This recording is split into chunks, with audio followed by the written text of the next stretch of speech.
Hello and welcome to this Friday edition of the World Report. I'm Arjun Samar Mahindra and let's take a look at what's making headlines around the world.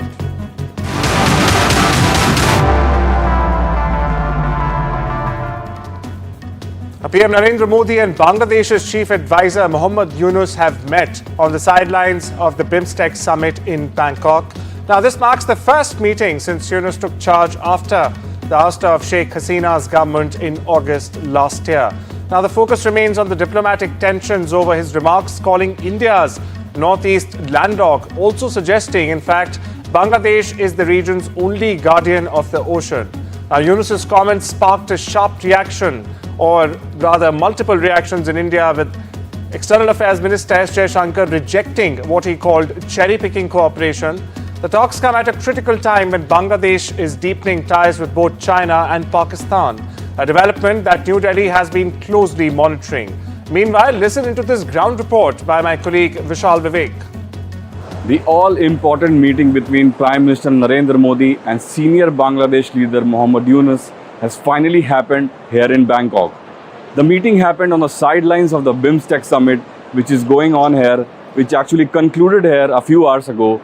The meeting was sort of overshadowed by the side meeting, by the bilateral meeting between Mohammad Yunus and PM Modi. Although not much details have been shared about the meeting itself holds a lot of significance because in the last 1 year, India and Bangladesh's relations had taken beatings. And that had come in the wake of Sheikh Hasina, the former Prime Minister of Bangladesh, escaping to India. So all of that will have to be seen in the near future as to whether this meeting between both the leaders allay those tensions, iron out those concerns.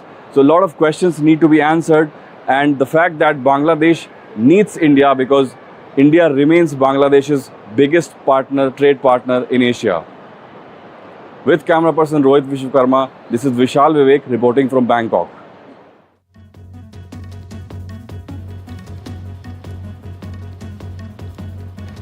Meanwhile, there's jubilation on the streets of South Korea.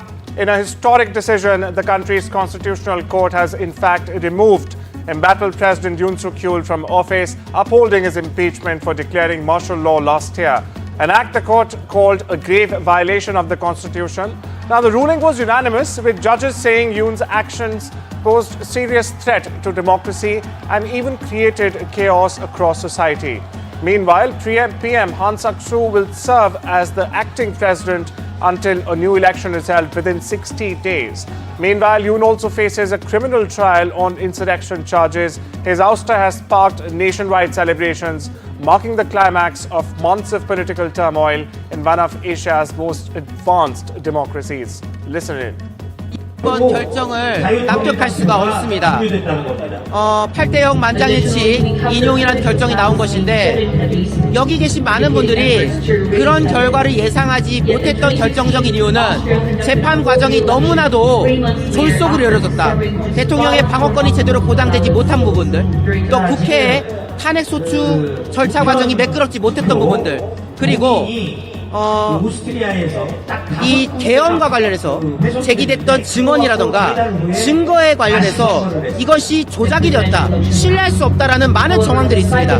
근데 오늘 헌법재판관들은 이러한 부분에 대해서 일방적인 결정을 내렸습니다. Yeah, I'm very happy. It's because the impeachment passed, but the judges said everything about what people want. That's what we have been told. So I'm so proud of our country's constitution. I'm very, very proud of. The head of Myanmar's military junta was in Thailand for a regional summit, making a rare international trip as his country recovers from a devastating earthquake that has killed thousands.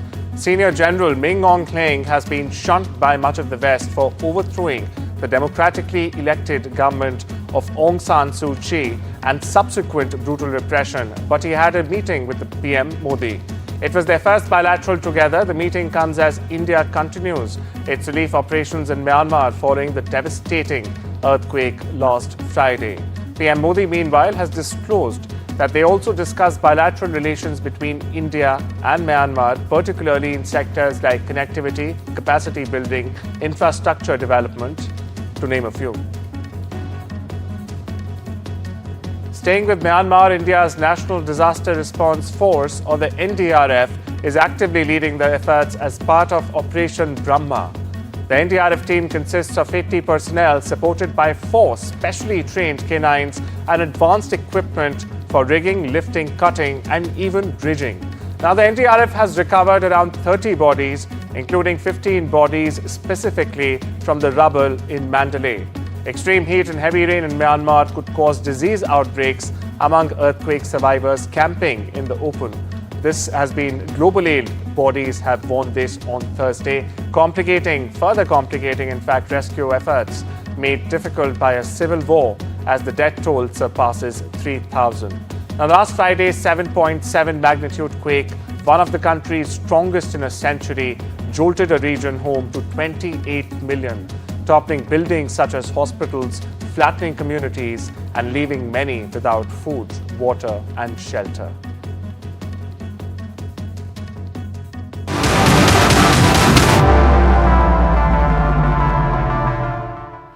And after attending the BIMSTEC summit, PM Narendra Modi is headed to Sri Lanka for a 3-day state visit at the invitation of President Anura Kumara Dissanayake. Now, PM Modi is the first, in fact, world leader to be hosted by President Dissanayake since he took office. This will be PM Modi's 4th visit to Sri Lanka as Prime Minister. Earlier, President Dissanayake had made India his first foreign visit after assuming charge. India and Sri Lanka share deep historical and cultural ties, making Colombo an integral part of India's neighbourhood-first policy. Now, key agreements are also expected in sectors like energy, digitization and security, with New Delhi also pushing for defence cooperation deal. Now, the talks will also include India's plans to supply LNG and develop a regional energy hub in Tricomlés, where it competes with China's Sinopec, which is investing around $3.2 billion in an oil refinery in Hambantota. Now, the visit is expected to focus on trade, energy cooperation and regional security. My colleague Gauri Dwivedi joins us from Colombo. Gauri, the visit comes amid Colombo's seeming China tilt. Maritime security, of course, as we know, is one of the top priorities in focus. What else are you picking up from the ground? So, of course, maritime security is one of the most important aspects of this partnership. But there are 3 very important layers to this visit, and which is why it assumes significance. One is that the Sri Lanka relationship is extremely important to India because of the location of Sri Lanka, the fact that there's been a heavy and growing Chinese interest in this region, the fact that there have been increasing Chinese interest in terms of large-scale projects. We saw that during the Rajapaksa tenure. We saw the downhill that happened for the Sri Lankan economy. And since AKD's dramatic rise last year and his presidency, India and Sri Lanka have been looking to really build up their relationship both on the economic side, the strategic side and the defense side. There have been talks about a possible defense pact. If that does take shape in whatever form, we are yet to get any concrete details as to what it could be, if at all. But if it does happen, that could really reshape this entire Indo-Pacific region, particularly the Indian Ocean region. And you could see a lot closer collaboration between India and Sri Lanka. Maritime security being one, but research and development around these aspects being the other. The research and development, rightly so, being the other major topic for discussion. Gauri, Sri Lanka is also, in fact, keen to attract foreign investment to stabilize its economy after we know the 2022 financial crisis. India, New Delhi has already provided $4 billion in financial assistance. Now, at this time, how important is this visit for Colombo and the Dissanayike's government and the economy? Mr. Dissanayake has come on a lot of promise, and he needs to deliver on really changing the economic landscape for the average Sri Lankans. The reason why he came to power is because of the kind of economic downturn that the average Sri Lankan saw. And during that time, it was Indian assistance, Indian aid, Indian grants that really helped the worst of Sri Lanka to really tide it over, not the Chinese loans. And that distinction came out very clearly for the Sri Lankan policymakers, the government officials, and a lot of people, the common Sri Lankan as well. So all of that is what is leading into this visit, where the next phase will see a lot more economic partnerships. In fact, Prime Minister Modi is going to be inaugurating some important projects, including power as well as railway line projects, with Indian assistance. So the fact that India is providing economic stability and security to Colombo is well known, established, and really strengthened during the 2022 economic crisis that Colombo faced. And I feel that this visit right now will only strengthen that further. Some of those projects actually could really reshape Sri Lanka's key areas, northeastern part, southern part, all of that with India's investments and aid. So I think economic partnership going forward could really strengthen after Prime Minister Modi's visit here. Well, thank you so much for laying down the framework, Gauri. And of course, our executive editor, Gauri Dwivedi, will keep on getting us the latest updates, the latest on-ground updates throughout the PM's visit. Moving on, a major shake-up at the top of America's spy agency. NSA Director General Timothy Hoare and his deputy Wendy Noble have both been dismissed from their posts. The White House hasn't offered a reason for the abrupt move, but it's already drawing sharp criticism. Now, Hoare, a 30-year Air Force veteran, had led both the NSA and the US Cyber Command since 2024. Meanwhile, his deputy Noble was the NSA's most senior civilian. Now, critics, including top Democrats, are calling the firings unprecedented and deeply disturbing. They're also, in fact, warning of political interference in the country's most powerful intelligence agency. US stock markets have plunged after President Donald Trump's drastic tariffs ignited fears of wider economic turmoil. The S&P 500 notched its biggest drop since 2020 as investors came to terms with the scope of Trump's assault on global trade. Meanwhile, major companies like Nike, Apple, and Target also saw sharp losses. In fact, Apple, which relies on overseas production, lost more than $300 billion in market value, its largest single-day wipeout ever on record.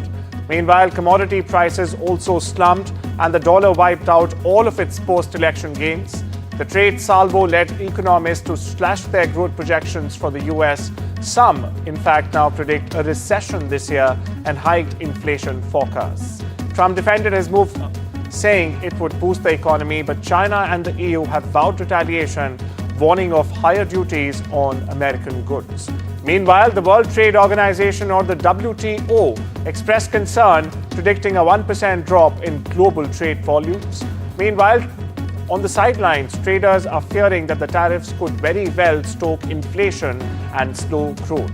But the American president, of course, he says he's continuing with his approach and the markets will eventually boom. Indian pharma stocks crashed after US President Donald Trump warned of unprecedented tariffs on the sector. Shares of Aurobindo Pharma, IPCA Laboratories, and Lupin dropped up to 10%, while others fell between 4 and 9%. Now, Trump's announcement comes as the US investigates pharma imports under Section 232 of the Trade Expansion Act, citing national security concerns. The sector had seen a temporary exemption from tariffs, but Trump has now hinted at strict measures ahead. Meanwhile, analysts warn that companies may struggle to, in fact, pass on costs, impacting the entire supply chain. Listen in. The pharma is going to be starting to come in, I think, at a level that you haven't really seen before. We are looking at pharma right now, pharmaceuticals, as a separate category. And we'll be announcing that sometime in the near future, not too distant future. That's under review right now. Are you negotiating with partners currently? What we have is we have a set of tariffs based on what they've been charging us. That's reciprocal. And those tariffs have come in and every country's called us. That's the beauty of what we do. We put ourselves in the driver's seat. If we would have asked some of these countries, almost most of these countries, to do us a favor, they would have said no. Now they'll do anything for us. But we have tariffs, they've been set, and it's going to make our country very rich. Donald Trump has suggested that China could receive tariff relief as if it approves a deal for TikTok's sale to a non-Chinese buyer. Speaking on board Air Force One, Trump used TikTok as an example, in fact, of how tariffs can be leveraged in negotiations. The app faces an April 5 deadline to finalize a sale or risk being banned in the US. Now, Trump's comments come a day after announcing sweeping tariffs, including a 54% duty on Chinese imports.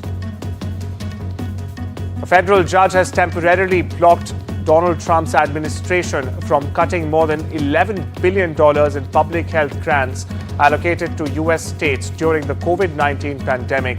Now, the ruling by U.S. District Judge Mary S. McElroy in Rhode Island bars the U.S. Department of Health and Human Services and its agencies as well from implementing the cuts while the litigation still plays out. The grant funding was used by states to track, prevent and control infectious diseases, including measles and bird flu, as well as track mental health services and fund addiction treatment. Republican Senator Chuck Grassley has introduced a bill requiring congressional approval for new tariffs just a day after Donald Trump announced sweeping import taxes. The Bipartisan Trade Review Act of 2025 would block tariffs unless Congress signs off within 60 days of them being announced. This move signals growing dissent among Republicans as some lawmakers worry about economic fallout and impacts on allies like Israel. However, with Republicans controlling both chambers of Congress, the bill is unlikely to pass. Trump argues that the tariffs will in fact boost federal revenue and bring manufacturing back to the US, but economists remain skeptical. A deadly storm system sweeping across the US from Texas all the way to Ohio has killed at least 7 people and left 13 others injured. Now, tornadoes have hit areas in Tennessee, Mississippi, and other states in the United States. The National Weather Service, meanwhile, has warned of generational floods in the U.S. South and Midwest as tornadoes swept the country from Texas to Michigan. About 15 million people, that's correct, around 15 million people are under tornado watches from Ohio to Mississippi, and nearly 6 million are under the watch, including people from Nashville, Tennessee and Mississippi. And it's time we step into a short break. I'll see you on the other side.